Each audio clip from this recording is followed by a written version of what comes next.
Dear students and my dear children, Marwadi College Intermediate Section and Commerce Department, आप लोगों को आज के क्लास में मेरी ओर से स्वागत है। मैं पिछले क्लास में या लास्ट क्लास में मैंने नेतृत्व पढ़ाया था और लास्ट क्लास में मैंने इम्पोर्टेंस ऑफ लीडरशिप को पढ़ाने का काम किया था। मुझे उम्मीद है कि आप लोगों ने इसे अच्छा से पढ़ा होगा और जानकारी हासिल की होगी। आज का चैप्टर संदेश वाहन है, जिसको आप संप्रेषण भी बोल सकते हैं। संदेश वाहन या संप्रेषण, जिसे अंग्रेजी में कम्युनिकेशन कहा जाता है, आम भाषा में किसी बात दो व्यक्तियों या दो से अधिक लोगों के बीच में किसी बात का आदान प्रदान होना, किसी निर्देश का लेना देना, किसी सूचना को प्राप्त करना या किसी सूचना को देना, दो या दो से अधिक व्यक्तियों के मध्य चाहे जिस इक्विपमेंट के माध्यम से या जिस साधन के माध्यम से सूचनाएं दी जा रही हो, सूचनाएं ली जा रही हो, निर्देश दी जा रही हो, निर्देश ली जा रही हो,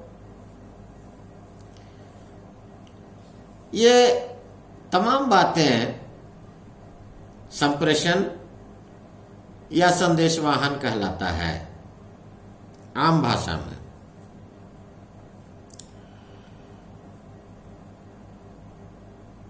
एक व्यक्ति से दूसरे व्यक्ति तक सूचना और समझ के हस्तांतरण की प्रक्रिया को ही आम भाषा में संदेशवाहन या संप्रेषण के नाम से जाना जाता है, जिसे अंग्रेजी में हम कम्युनिकेशन कहते हैं। कम्युनिकेशन जो है वो कम्युनिकेट करना हुआ।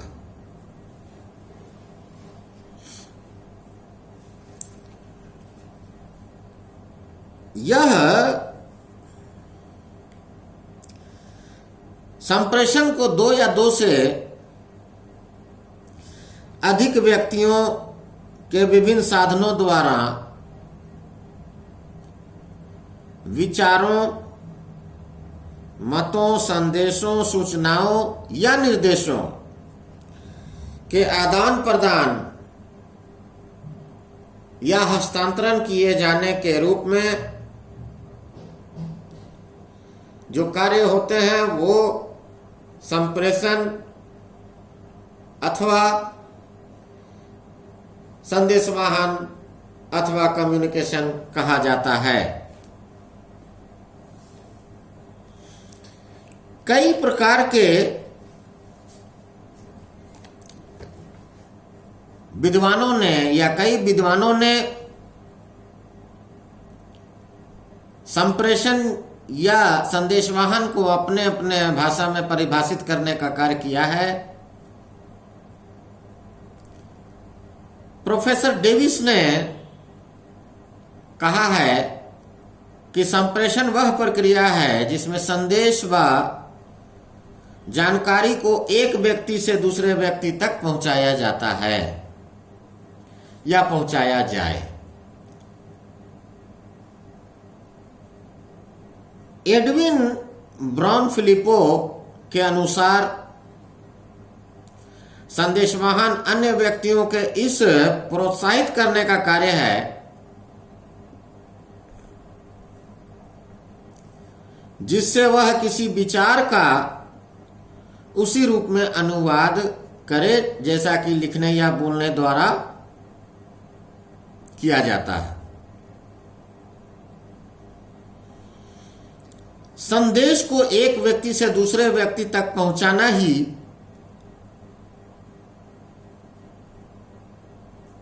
संप्रेषण या संदेशवाहन कहा जाता है।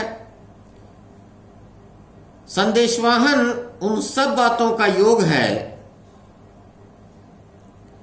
जो एक व्यक्ति किसी दूसरे व्यक्ति को अपनी बात समझाने के लिए करता है।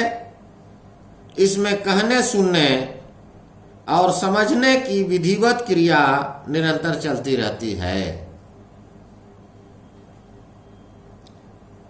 अतः हम ये कह सकते हैं कि संप्रेषण एक कला है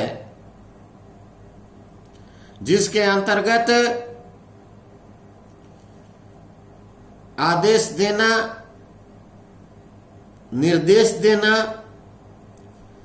विचारों को दूसरे तक पहुंचाना, सूचनाओं का आदान प्रदान करना और सुझावों का एक दूसरे तक पहुंचाया जाना, यह संप्रेषण या संदेशवाहन के नाम से जाना जाता है। उपरोक्त परिभाषाओं के आधार पर इसके कई विशेषताएं हैं।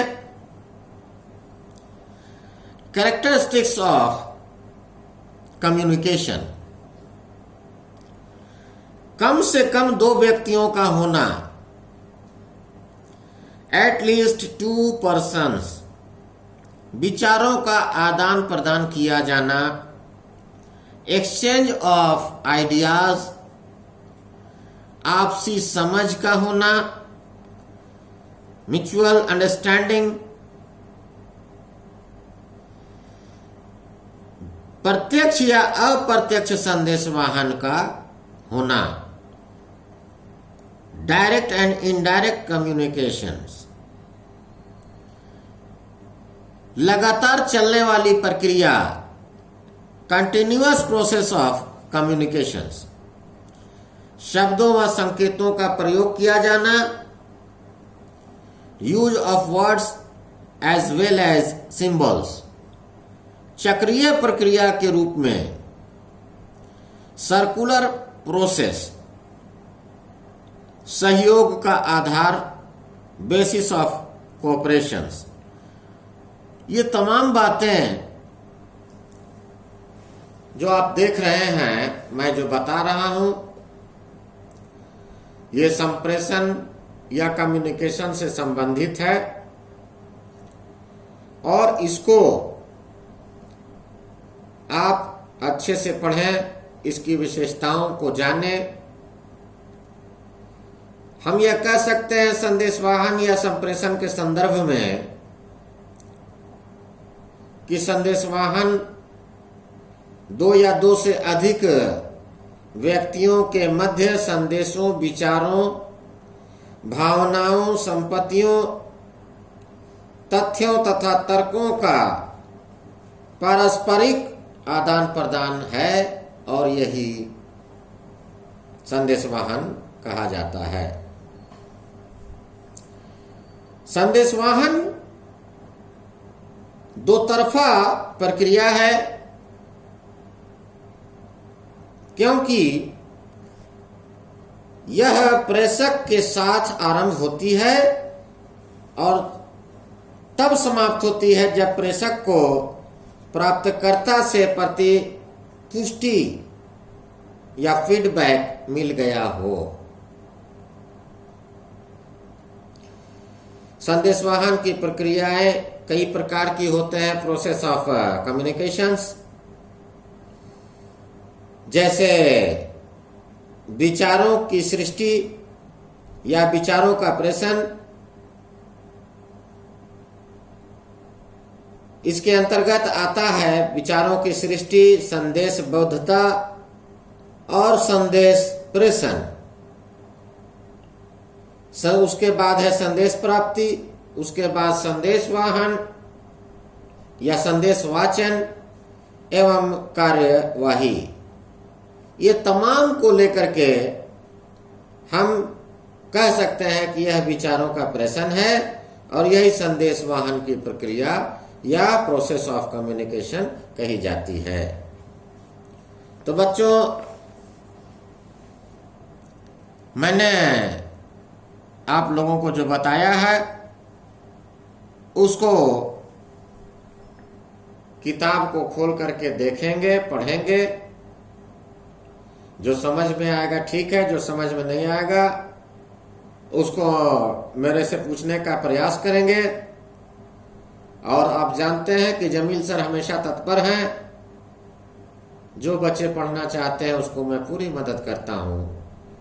और मैंने पहले भी बताया है क्लासों में कि व्यावसायिक अध्ययन आपके रिजल्ट को, आपके एग्जाम में जो आप परीक्षा दे रहे हैं उस परीक्षा के प्राप्तांक को बहुत आगे तक ले जा सकता है, बशर्ते कि उसके जो नोट्स हैं, मैंने जो पढ़ाए हैं, उसको आप पढ़ें, उसको याद करें, उसको समझें।